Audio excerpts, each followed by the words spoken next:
Much like the rest of mainland Europe, the Nazis' defeat of Norway had been spearheaded by the tactic of blitzkrieg, or lightning war.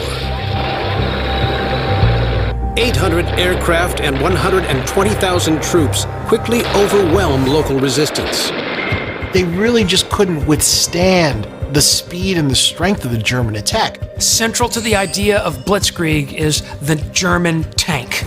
And German tanks are recognized as being some of the best of the Second World War.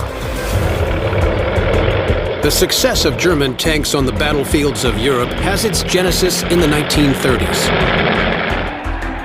As Germany secretly rearms, Hitler instructs veteran World War I tank commander Ernst Volkheim to revolutionize the design and use of these war machines. He bucked the international trend of trying to make lighter and faster tanks and went the other way. Volkheim suggests that the tank with the heaviest gun is, in the end, going to win the battle. During World War II, the Germans' deployment of big, heavy Panzer tanks forces the Americans to upgrade the Sherman's 37mm main weapon and armor.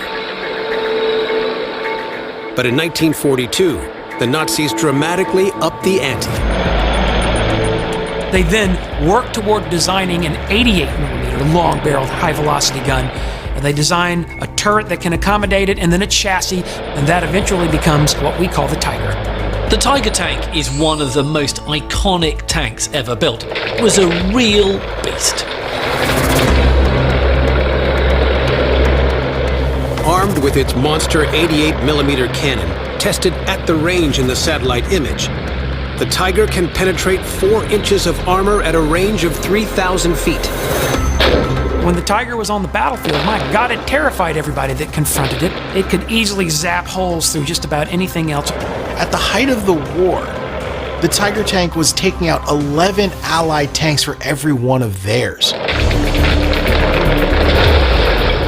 For all the shock and awe of the Nazis' tanks, in the end, they are overwhelmed by numbers.